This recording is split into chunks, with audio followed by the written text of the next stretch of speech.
तो hello guys, welcome है आपका मेरी बायोलॉजी के फाउंडेशन क्लास में। तो मेरा नाम है मोहित शर्मा। मैं आपको पढ़ा रहा हूँ बायोलॉजी का कंप्लीट फाउंडेशन कोर्स। तो मैं आज आपको एक राज की बात बताता हूँ।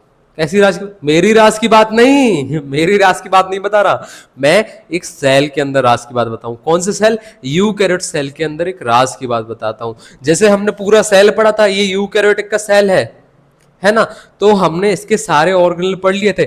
माइटोकॉन्ड्रिया पढ़ लिया था, गोल्जी बॉडी पढ़ लिया था, सेंट्रोसोम पढ़ लिया था, वैक्यूल पढ़ लिया था, लाइसोसोम पढ़ लिया था, एंडोप्लाज्मिक रेटिकुलम पढ़ लिया था और प्लास्टिड पढ़ लिया था। प्लास्टिड पढ़ लिया था और न्यूक्लियस पढ़ लिया था। ये हमने पूरा यूकैरियोटिक सेल पढ़ लिया था, है ना। तो अब एक बात बताइए, आपको क्या लगता है, आपके घर में सबसे ज्यादा जो कोई काम करता है तो उसको प्रोटीन की ज्यादा आवश्यकता होती है कि नहीं होती? जैसे सब काम कर रहे हैं, पूरी फैमिली काम कर रही है, तो सबको थोड़ा थोड़ा मिल रहा है, सब अच्छे से गुजारा कर ले रहे हैं उतने प्रोटीन में। लेकिन कोई ऐसा फैमिली मेंबर होगा ना जो बहुत ज्यादा काम कर रहा है, बहुत एक्सरसाइज कर रहा है, दिन रात काम कर रहा है, तो उसको ज्यादा खाने की जरूरत होगी ना। तो आपको क्या लगता है किसको इन सब में से ज्यादा प्रोटीन की जरूरत है? मुझे बताओ। क्या? सेंट्रोसोम? नहीं, सेंट्रोसोम तो इसका काम क्या है? फोटोकॉपी करना है, अपने जैसा दूसरा सेल बनाना है। तो ये तो बना के बैठ गया, चुपचाप बैठा है। जब कभी चोट लगेगी या दूसरा सेल खराब हो जाएगा, मर जाएगा, तभी ये बनाएगा। तो वैसे तो चुपचाप बैठा है, इसका काम नहीं। अच्छा, वैक्यूल? नहीं, ये तो एक बार पानी स्टोर करके बैठ गया, बैठा है। अच्छा, लाइसोम?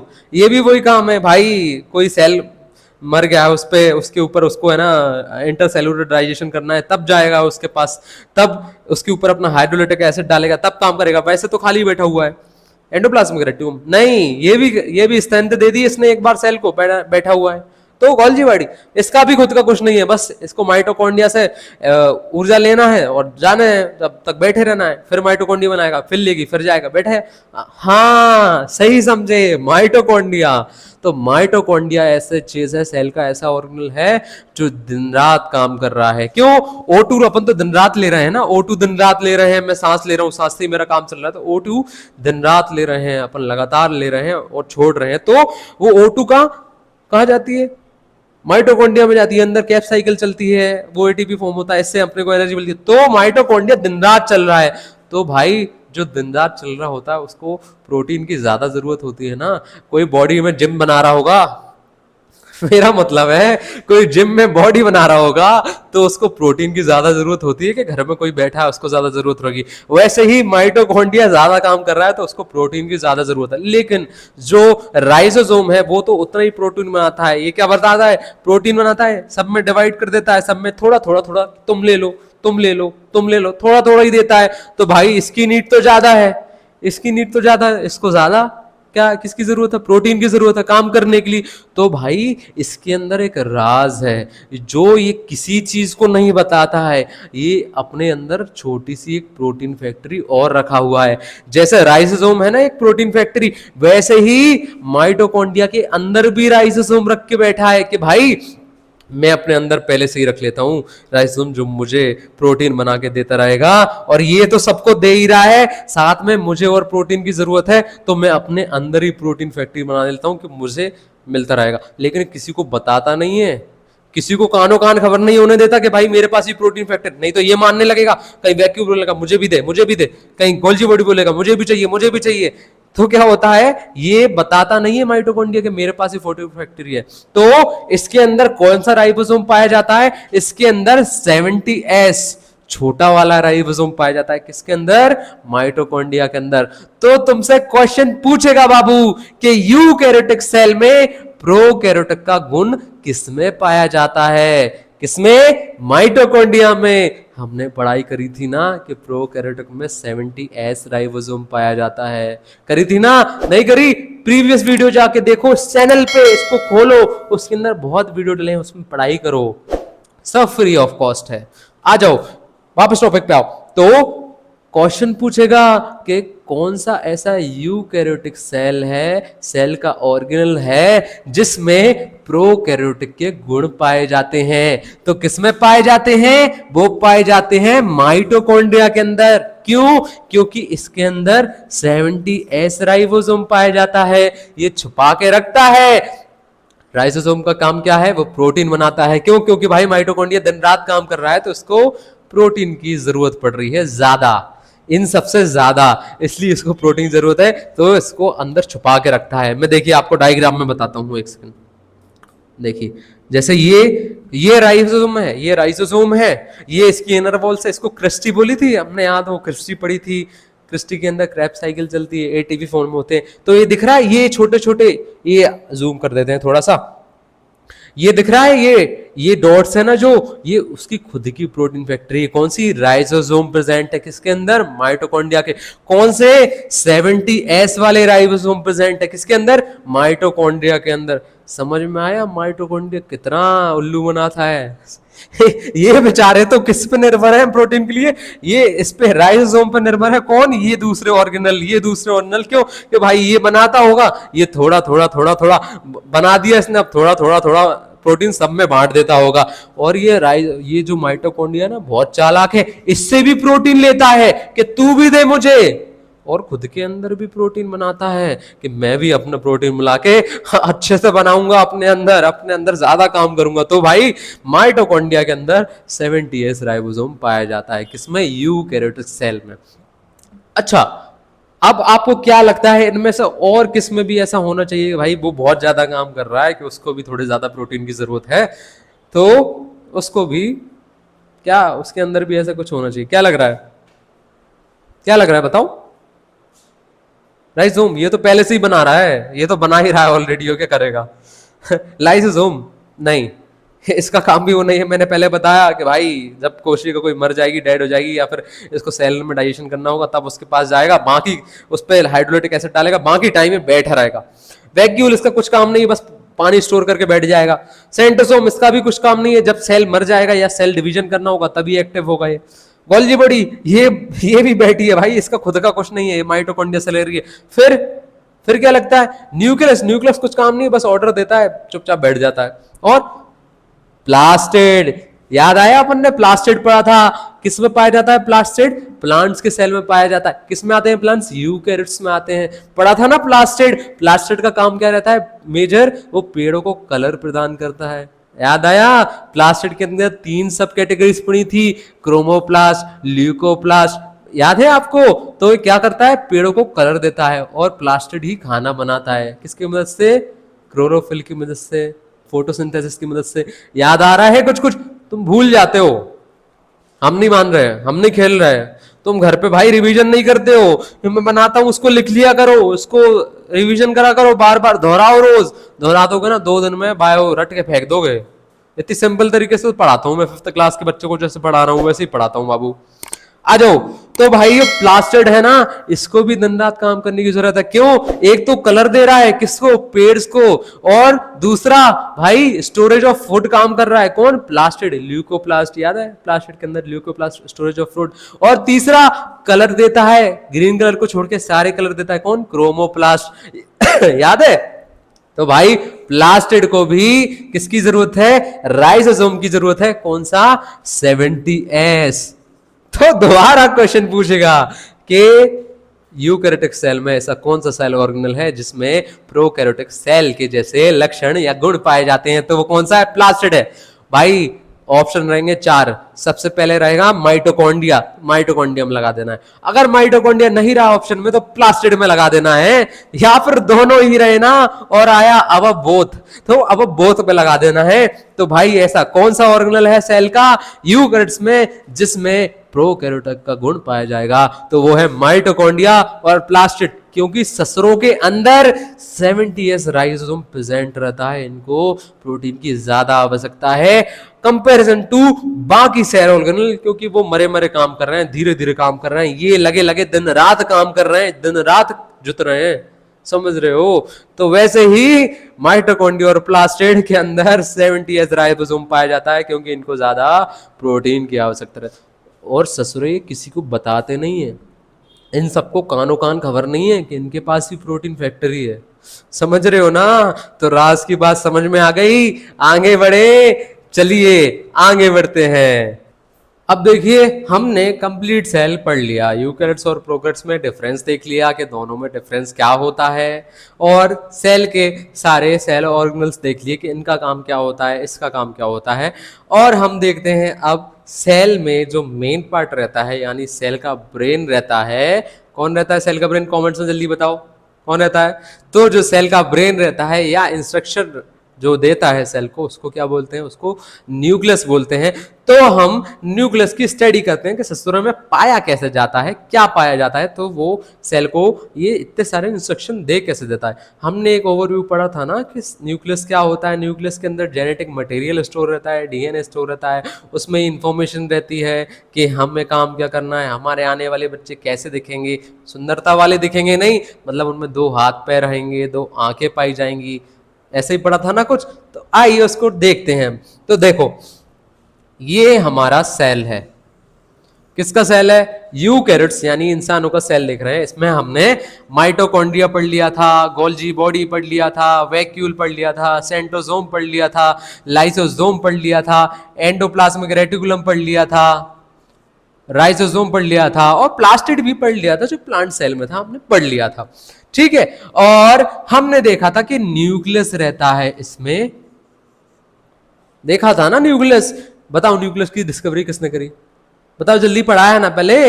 नहीं याद हो ना तो पढ़ाया हुआ पुराना जो देखना हो ना, तो ये जो लिखा है मेरे चैनल का नाम, इसमें जाओ खोलो, वीडियो सारे डले हैं, फ्री में डले हुए हैं, कोई पैसा नहीं है। तो इसकी स्टडी करो, देखो जो मैंने प्रीवियस क्लास में पढ़ाया।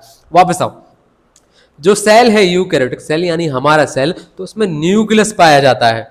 ठीक है। तो ससुर में ऐसा क्या रहता है कि सबको इंफॉर्मेशन दे देता है, सबको ऑर्डर दे देता है, इंस्ट्रक्शन दे देता है, सबको कंट्रोल कर लेता है। कैसे करता है? तो भाई देखते हैं। तो न्यूक्लियस की डिस्कवरी किसने करी थी? रॉबर्ट ब्राउन ने करी थी। ससुरा साइंटिस्ट था ना, मैंने बोला था, जिसने देखा कि भाई कोई चीज है जो सेल को इंस्ट्रक्शन दे रही है, कंट्रोल कर रही है। तो वो कौन था साइंटिस्ट का नाम? क्या था? रॉबर्ट ब्राउन था ना। तो मैंने ट्रिक भी बताई थी, भूल जाते हो तुम लोग, कुछ पढ़ते लिखते नहीं हो यार। ऐसा ना करो, तुसी ऐसा ना करो, तुसी रिवीजन करा करो, पुरानी क्लासेस दोबारा देख लिया करो। आजो तो जो न्यूक्लियस था ना, उसकी डिस्कवरी किसने करी थी? रॉबर्ट ब्राउन ने करी थी।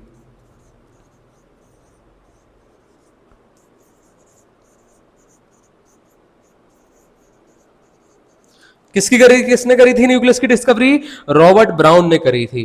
तो न्यूक्लियस की डिस्कवरी किसने करी थी? रॉबर्ट ब्राउन ने करी थी। अब ससुरा ये तो डिस्कवरी करके भाग गया, इतनी सी खोज करी इसने, भाई ये कुछ चीज है इसमें दिख रही है जो सेल को कंट्रोल कर रहा है, बस नाम देके इसका नाम न्यूक्लियस है, और भाग गया वो, और कुछ नहीं करा ससुर ने। अब भाई एक साइंटिस्ट आया, उसने देखा, उसने क्या करा, उसने न्यूक्लियस को उठाया और जूम कर दिया, और उसने खोल डाला उसको कि इसके अंदर क्या है। तो उस साइंटिस्ट को इसके अंदर लिक्विड लिक्विड सा कुछ चीज तैरते हुए दिखा यार। तो उसने ऑब्जर्व करा कि इसके अंदर ये क्या है। तो उसने देखा वो कुछ ऐसे नजर आए,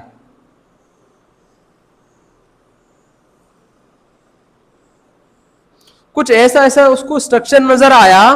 तो साइंटिस्ट ने इसका नाम क्या दे दिया? ये इसके अंदर नजर आया। इसको न्यूक्लियस को साइंटिस्ट ने जूम कर दिया, तो उसके अंदर ऐसा चित्र दिखा, उसको ऐसा डायग्राम दिखा, ऐसे कुछ चीज तैरते हुए दिखे। तो उसने इसको क्या नाम दे दिया? उसने इसको क्रोमोसोम नाम दे दिया। क्या नाम दे दिया? क्रोमोसोम नाम दे दिया। किसने दे दिया? वो ससुरा साइंटिस्ट था कौन जो आया? तो साइंटिस्ट का नाम था वॉल्डेयर। क्या नाम था? क्या नाम था साइंटिस्ट का? वॉल्डेयर नाम था। उसने क्या करा था? उसने न्यूक्लियस को उठाया, न्यूक्लियस को और जूम कर दिया, उसके अंदर उसको कुछ सब्सटेंस तैरते हुए दिखे, कुछ मटेरियल दिखे। उसने देखा, उसने ये देखा कि ऐसे दिखते हैं वो, तो वो क्या नाम दे दिया? उनको नाम दे दिया क्रोमोसोम। किसने? वॉल्डेयर ने। तो क्वेश्चन पूछेगा क्रोमोसोम की डिस्कवरी किसने करी? वॉल्डेयर ने करी। क्रोमोसोम की डिस्कवरी वॉल्डेयर, मेरे साथ बोलो, क्रोमोसोम की डिस्कवरी वॉल्डेयर, क्रोमोसोम की डिस्कवरी वॉल्डेयर, क्रोमोसोम की डिस्कवरी वॉल्डेयर, क्रोमोसोम की डिस्कवरी वॉल्डेयर। ससुरा किसने करी थी क्रोमोसोम की डिस्कवरी? वॉल्डेयर ने करी थी। तो क्रोमोसोम की डिस्कवरी वॉल्डेयर ने करी थी। क्या भाई उसने क्या देखा? कि उसको प्लास, जैसे प्लास देखा है, प्लायर, प्लायर घर में रहता है ना, वायर वायर काटते हैं, लाइट का काम करते हैं, देखा होगा ना। संसी तो देखी होगी ना।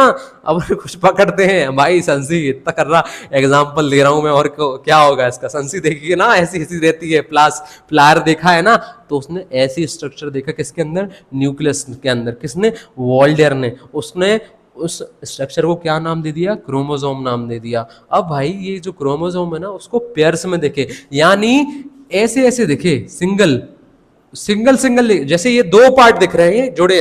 तुम्हारे मित्र है ना, एक और तुम्हारा सगे संबंधी है ना मित्र, जिसके साथ तुम घूमने जाते हो, हाथ पकड़ के जाते हो ना, तो वही समझ लिए कि ये दो जन है, दो जन है, दो, ये एक पेयर में है, एक जोड़ा है, एक ये जोड़ा है, एक ये दोनों जोड़े हैं, तो एक सिंगल ये है, एक सिंगल ये है। तो उसमें देखे, उसने गिनती करी ये कितने हैं, तो उसको देखे 46 नंबर देखे। ये एक जो दिखा है ना, ये कितना दिखा उसको, 46 नंबर में देखे। तो फिर उसने देखा कि ये तो जोड़े में है भाई, ये तो हाथ पकड़ के चल रहे हैं, ऐसे जा रहे हैं, तो कितने पेयर्स मिले उसको, किसके, क्रोमोसोम के। कितने मिले उसको, मिले 23 पेयर्स ऑफ क्रोमोसोम। कितने मिले, कितने मिले क्रोमोसोम के पेयर, किसको, वॉल्डेयर को। कितने, 23 पेयर्स ऑफ क्रोमोसोम। तो क्रोमोसोम की डिस्कवरी किसने करी, वॉल्डेयर ने करी। क्रोमोसोम की डिस्कवरी किसने करी, वॉल्डेयर करी। कितने क्रोमोसोम पाए गए, 46 क्रोमोसोम पाए गए। जोड़े में कितने पाए गए, 23 पेयर्स पाए गए, यानी 23 जोड़ा हमारे सेल के अंदर, यानी हमारे अंदर क्रोमोसोम पाए गए, यानी इंसानों में, यानी यूकैरियोट्स, इंसानों के सेल में, एनिमल्स के सेल में। इंसान मतलब हम, हमारी बात कर रहा हूं, इंसानों की, जो दो पैर पे खड़े होते हैं, बात कर रहे हैं, मैं बात कर रहा हूं ना तुमसे, इंसान ही हूं मैं। तो हमारे अंदर 23 पेयर्स क्रोमोसोम पाए गए। क्रोमोसोम किसने ढूंढा, वोल्डर ने ढूंढा ना। ससरी किसकी गलती है, ये क्रोमोसोम किसकी गलती है, रॉबर्ट ब्राउन की गलती है। अगर ये पहले ही इस न्यूक्लियस को खोल के देख लेता, तो हमें ये वोल्डेयर चाचा का नाम याद नहीं करना पड़ता। यही बता देता कि भाई इसके अंदर कुछ ऐसा ऐसा दिख रहा है, चीन टपाक टम टम दिख रहा है भाई, जिसको क्रोमोसोम बोलते हैं, तो यही बोल देता रॉबर्ट ब्राउन, हमें ये नाम याद नहीं करना पड़ता ना। ये कहीं मिले ना, तो इसको समझ जाओ तुम, ठीक है। तो जो क्रोमोसोम की डिस्कवरी किसने करी, रॉबर्ट ब्राउन ने करी। क्रोमोसोम कितने पाए जाते हैं, टोटल नंबर्स ऑफ क्रोमोसोम 46 रहते हैं, और पेयर्स में क्रोमोसोम कितने पाए जाते हैं, 23 पेयर्स, यानी 23 जोड़ा पाए जाते हैं।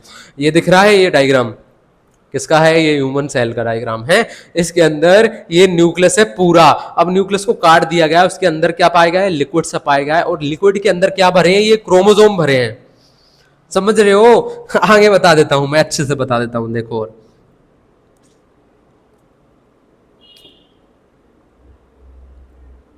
ये दिख रहा है, ये दिख रहा है, ये सेल है, सेल के अंदर न्यूक्लियस है। अब न्यूक्लियस को किसने ढूंढा, रॉबर्ट ब्राउन ने ढूंढा। इतने हिस्से को किसने, ये वाला हिस्सा दिख रहा है ब्लू, इसको किसने ढूंढा, रॉबर्ट ब्राउन ने, यानी न्यूक्लियस को रॉबर्ट ब्राउन ने ढूंढा।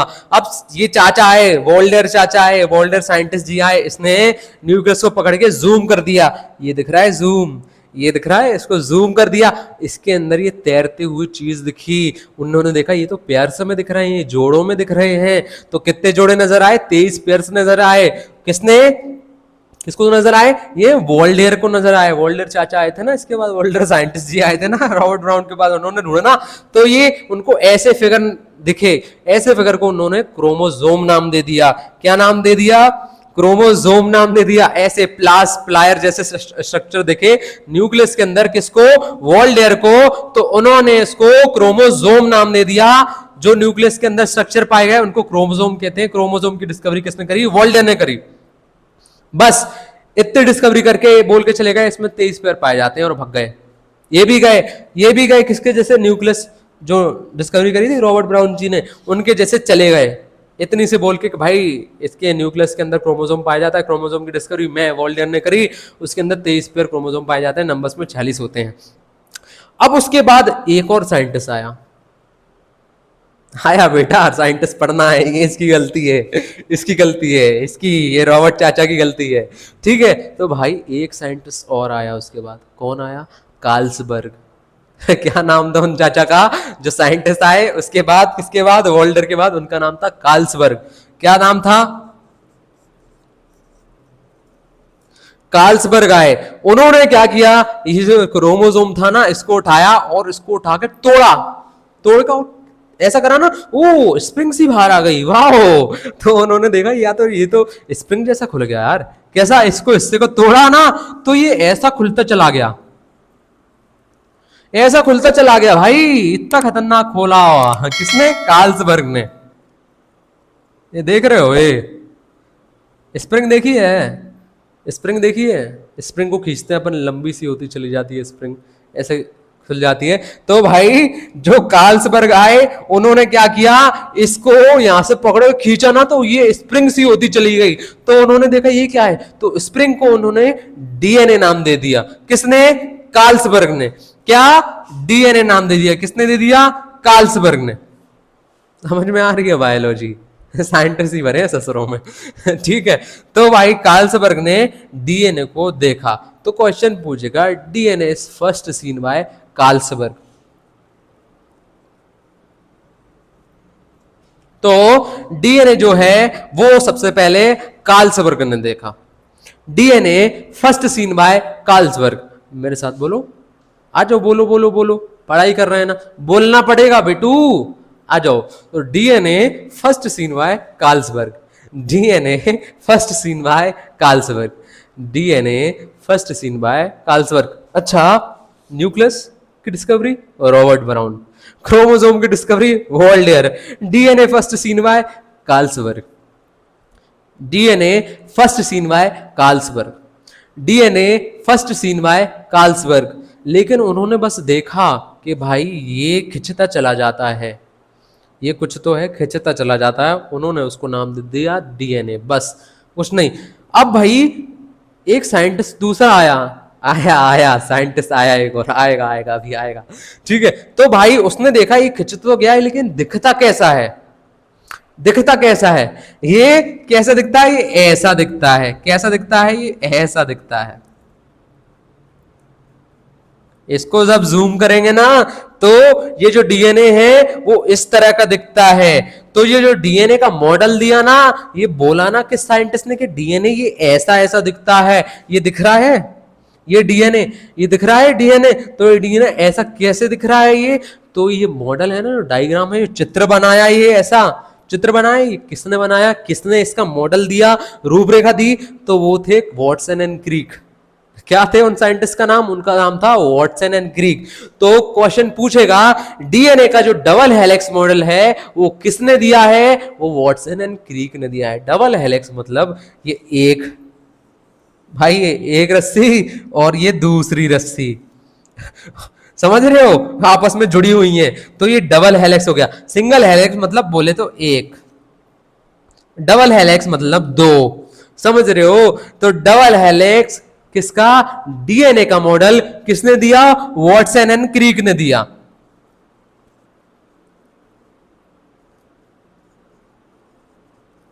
तो डबल हेलिक्स मॉडल डीएनए का किसने दिया, वॉटसन एंड क्रिक ने दिया। ये ससुर थे ना कार्ल्सबर्ग, इनने तो बस इसको बोल दिया था, स्प्रिंग को नाम दे दिया था कि डीएनए पाया जाता है किसके अंदर, क्रोमोसोम के अंदर डीएनए पाया जाता है। और जो डीएनए का असली मॉडल दिया ना, मतलब डीएनए को और अच्छे से बना के बता दिया कि डीएनए ऐसा दिखता है, तो वो किसने दिया था, डबल हेलिक्स डीएनए का मॉडल वॉटसन एंड क्रिक ने दिया।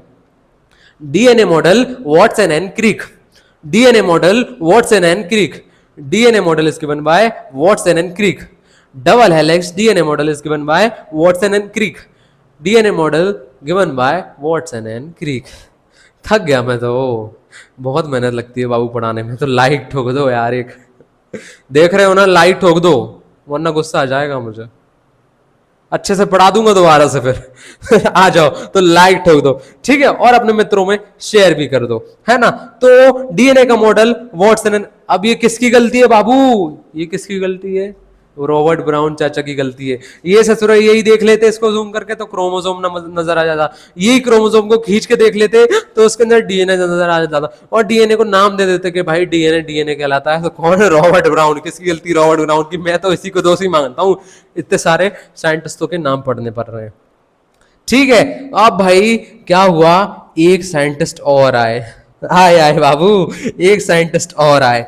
अब एक साइंटिस्टों ने जो डीएनए है ना, डीएनए जो दिख रहा है डीएनए, इसको जूम करके देखा, ये जो डीएनए है ना, ये इसको जूम करके देखा तो उसके अंदर जीन दिखा उसे।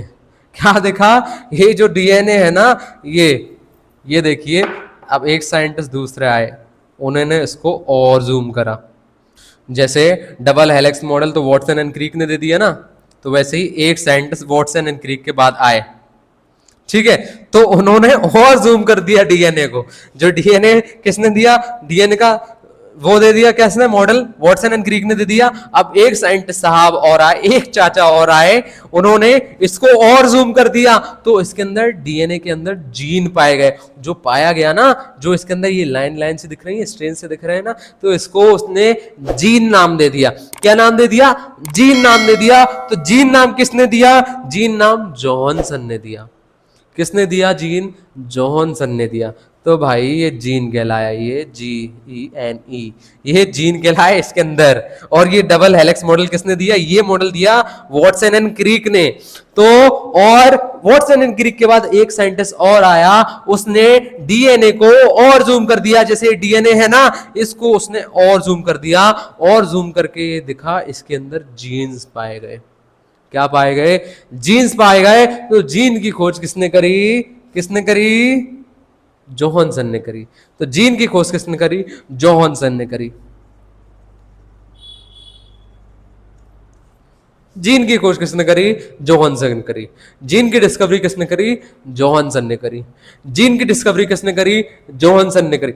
इसको पीट देना, मैं बोल दे रहा हूं, जब भी रॉबर्ट ब्राउन तुमको कहीं भी देखे, इसको पीट देना कि ससुरो, तेरे कारण ही हमको वोल्टर याद करना पड़ रहा है, कार्लसबर्ग याद करना पड़ रहा है, वॉटसन एंड क्रीक याद करना पड़ रहा है, और जॉनसन याद करना पड़ रहा है। आई यू गेटिंग माई पॉइंट? भाई इसके कारण यही पहले ही खोज कर देता ना, तो इतनी अपन को रायता नहीं फैलाना पड़ता, इतने आगे तक स्टडी नहीं करनी पड़ती ये साइंटिस्टों की, नामों की। ठीक है, तो भाई हम क्या देख रहे थे? यूकैरियोटिक सेल में इंसानों का सेल देख रहे थे, उसमें हमने देखा न्यूक्लियस को उठाया, न्यूक्लियस को जूम करा, न्यूक्लियस के अंदर क्या दिखे? क्रोमोसोम दिखे। तो क्रोमोसोम की डिस्कवरी किसने करी? वोल्डेर ने करी। वोल्डेर चाचा ने क्रोमोसोम की डिस्कवरी करी। उन्होंने देखा कि 23 पेयर में पाए जाते हैं क्रोमोसोम। एक साइंटिस्ट और आए, कार्लसबर्ग, उन्होंने क्रोमोसोम पकड़ के खींच दिया,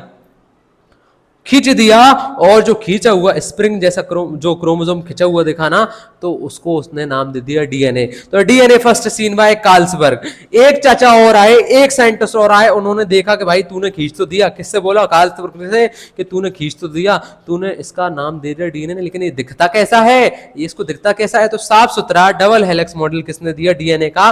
वॉटसन एंड क्रीक ने दिया। किसने दिया? वॉटसन एंड क्रीक ने दिया। एक चाचा और आए, फिर एक साइंटिस्ट साहब और आए, और उन्होंने डीएनए को और विस्तार से देखा। तो डीएनए के अंदर क्या पाया गया? जीन पाया गया। डीएनए के अंदर कुछ पाया गया, उसको नाम उसने दे दिया जीन। और तो नाम किसने दे दिया? ये जॉनसन ने दे दिया। तो gene is discovered by Johnson. Gene की डिस्कवरी जॉनसन की। Gene Johansson, gene Johansson, gene Johansson, gene Johansson. समझ में आ रहा है? क्रोमोसोम, ये जो क्रोमोसोम है ना, इसके अंदर ही ऐसे स्प्रिंग भरी डली है पूरी। स्प्रिंग बोले तो डीएनए भरा डला है। ये दिख रहा है क्रोमोसोम, क्रोमोसोम के अंदर ही डीएनए भरा डला है। इसको एक तरीके से क्या कह सकते हैं? जीन को ही अपन ने दबा दिया, डीएनए बन गया। डीएनए को ही अपन ने दबा दिया, क्रोमोसोम बन गया। क्रोमोसोम को ही अपन ने भर दिया, न्यूक्लियस भर दिया, बन गया ना न्यूक्लियस। तो न्यूक्लियस को ही क्या कह सकते हैं? न्यूक्लियस के अंदर डीएनए रहता है, न्यूक्लियस के अंदर ही जेनेटिक मटेरियल स्टोर रहता है। वो ही है, ये खिचड़ी एक ही है भाई, एक ही चीज है ये। क्या? न्यूक्लियस। न्यूक्लियस जो ब्रेन ऑफ द सेल रहता है, इसी के अंदर इंफॉर्मेशन भरी रहती है। इंफॉर्मेशन किस टाइप से भरी रहती है? जीन भरा रहता है। जीन यानी इंफॉर्मेशन, जेनेटिक मटेरियल। समझ रहे हो? क्यों आओ? समझ में आ रही है साइंस? आ रही है ना? तो फॉलो कर लो मेरा चैनल, और आगे वीडियो आते रहेंगे। तो भाई दोबारा पढ़ लेते हैं एक बार। न्यूक्लियस की डिस्कवरी रॉबर्ट ब्राउन ने करी। मेरे साथ बोलो, न्यूक्लियस की डिस्कवरी रॉबर्ट ब्राउन ने करी। क्रोमोसोम की डिस्कवरी वोल्डेर ने करी। क्रोमोसोम की डिस्कवरी वोल्डेर ने करी। डीएनए को पहली बार देखा किसने? कार्लसबर्ग ने देखा। DNA first seen by Carlsberg. DNA first seen by Carlsberg. DNA का डबल हेलिक्स मॉडल किसने दिया? वॉटसन एंड क्रीक ने दिया। डीएनए का डबल हेलिक्स मॉडल किसने दिया? वॉटसन एंड क्रीक ने दिया। डीएनए का डायग्राम किसने बनाया? वॉटसन एंड क्रीक ने बनाया। डीएनए का मॉडल किसने दिया? वॉटसन एंड क्रीक ने दिया। डीएनए के अंदर जीन की खोज किसने करी? जोहानसन ने की। डीएनए के अंदर जीन की खोज किसने करी? जोहानसन ने करी। जीन की डिस्कवरी जोहानसन, जीन की डिस्कवरी जोहानसन, जीन की डिस्कवरी जोहानसन। आ रही है समझ में आयो? ठीक है, अब हम आने वाली क्लास में ये जो जीन है ना, इसको खोल के देखेंगे, इसके अंदर कौन कौन से सब्सटेंस पाए जाते हैं। तो बेटू कल भी मेरा वीडियो ऐसे ही डल जाएगा, जो पुराने वीडियो लगातार डलते आ रहे हैं ना, ऐसे ही डल जाएगा। उसके अंदर मैं जीन को कवर करूंगा कि जीन के अंदर कौन कौन से सब्सटेंस, कौन कौन से मटेरियल पाया जाता है जिसमें हमारी इंफॉर्मेशन स्टोर रहती है। समझ में आ रहा है?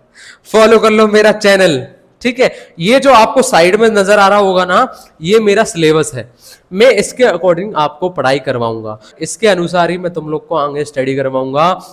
ये जो आपको दिख रहा है यही है, इसी में से क्वेश्चन पूछे जाते हैं। मैं फालतू की खिचड़ी नहीं पढ़ाऊंगा, इधर उधर की दुनिया की बातें। मैं बस यही सिलेबस, पूरा जो सिलेबस है इसी को ही आगे बढ़ाऊंगा, इसी को ही पढ़ाऊंगा आपको। इसी में से क्वेश्चन पूछे जाएंगे, लिख के ले लो। ना पूछे जाए तो मेरा नाम बदल देना।